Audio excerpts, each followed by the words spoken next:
10 seconds. That's how long it took for disaster to strike. June 24th, 1982. British Airways.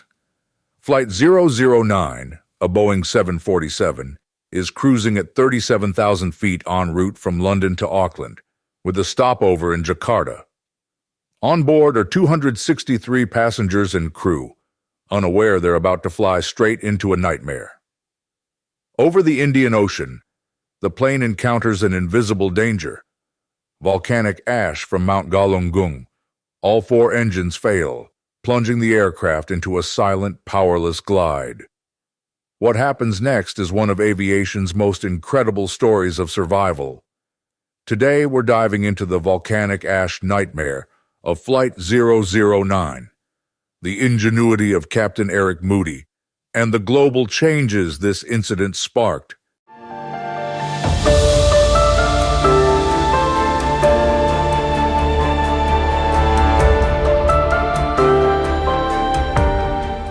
British Airways Flight 009, also known as Speedbird 9, was a Boeing 747-200, registration GBDXH, nicknamed City of Edinburgh. It departed London Heathrow on June 24, 1982, as part of a multi-leg journey to Auckland, New Zealand. The flight had already made stops in India and Malaysia, and was now on its way from Jakarta, Indonesia. On board were 248 passengers and 15 crew members, including Captain Eric Moody, a 41-year-old veteran pilot with over 17,000 hours of flying experience. Alongside him were First Officer Roger Greaves and Flight Engineer Barry Townley Freeman. The mood on board was relaxed as the plane cruised at 37,000 feet over the Indian Ocean, about 110 miles south of Jakarta. But unknown to the crew, Mount Galunggung, a volcano in West Java, had erupted just days earlier, spewing ash into the atmosphere, and Flight 009 was flying right into its path. Volcanic ash isn't like regular dust. It's made of tiny, jagged particles of rock, glass, and minerals, some as small as 0.01 millimeters. At high altitudes, these particles can spread for thousands of miles, forming invisible clouds that radar can't detect. In 1982, the aviation industry had little understanding of the dangers volcanic ash posed to jet engines. No one on Flight 009 or air traffic control knew the ash cloud from Mount Galunggung was directly in their flight path. It's around 8:40 p.m. local time. The 747 is flying through the night sky when the crew notices something strange. A faint glow, like St. Elmo's fire, begins to dance across the windshield, a phenomenon caused by static electricity in the atmosphere. But this isn't a normal weather event. Captain Moody later described it as looking like the plane was flying through a luminous fog. Passengers looking out the windows see the engines glowing with an eerie light as if they're on fire. Inside the cabin, a strange smell, like burning sulfur, fills the air. The crew doesn't know it yet, but they've flown into a dense cloud of volcanic ash. Volcanic ash is catastrophic for jet engines. The tiny particles get sucked into the engines, where temperatures exceed 1,400 degrees Celsius. The ash melts into a glass-like substance, coating the turbine blades and blocking airflow. At 8:42 p.m., the first engine, number 4, surges and flames out. Within minutes, engines 3, 2, and 1 follow.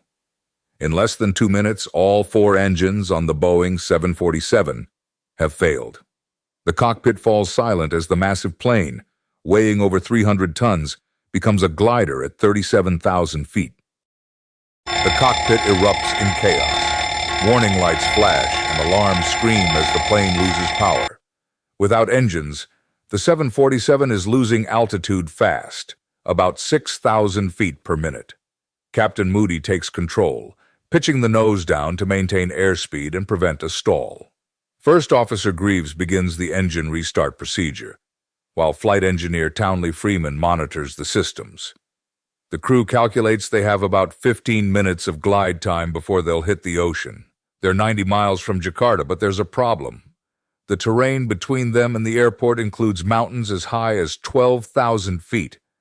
They need to restart at least one engine, or find a miracle. Amid the chaos, Captain Eric Moody does something remarkable. He stays calm. Knowing panic could make things worse, he makes one of the most famous announcements in aviation history. Over the intercom, he says, "Ladies and gentlemen, this is your captain speaking. We have a small problem. All 4 engines have stopped. We are doing our damnedest to get them going again. I trust you are not in too much distress." His understated tone keeps the passengers calm, even as the plane glides silently through the night.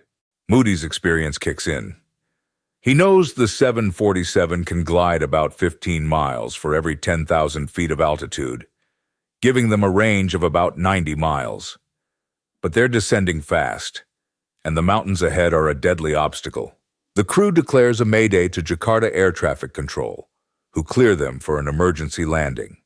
Meanwhile, Greaves and Townley Freeman work tirelessly to restart the engines. They try the standard procedure, turning the engines off, then back on, hoping to clear the blockage. But the ash has melted inside the engines, making restarts nearly impossible. By now, the plane has descended to 20,000 feet. The crew notices something strange. The St. Elmo's fire is fading, and the air feels clearer. They've flown out of the densest part of the ash cloud. At 13,500 feet, with just minutes left before they'd be too low to recover, engine number 4 suddenly roars back to life. The cockpit erupts in relief. Soon after, engines 3, 2, and 1 restart. The 747 has power again, but the danger isn't over. With the engines back online, Captain Moody sets course for Jakarta's Halim Perdana Kusuma Airport. But the ordeal isn't over.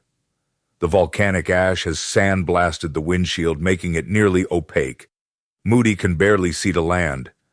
The engines are running, but they're damaged and unreliable. The landing gear is lowered manually, just in case. At 9:05 p.m., after 13 minutes of powerless flight, Flight 009 touches down safely in Jakarta. The passengers and crew erupt in applause, grateful to be alive. Miraculously, there are no injuries. Once on the ground, the extent of the damage becomes clear. The windshield is so scratched it's almost impossible to see through. The engines are clogged with melted ash, and the leading edges of the wings are eroded. The plane's exterior is coated in a fine layer of ash, a testament to the invisible danger they flew through. Captain Moody, Greaves, and Townley Freeman are hailed as heroes. Their quick thinking and calm under pressure saved 263 lives that night. So why is volcanic ash so dangerous to aircraft? It's all about the physics. Jet engines operate at extremely high temperatures, often above 1,400 degrees Celsius.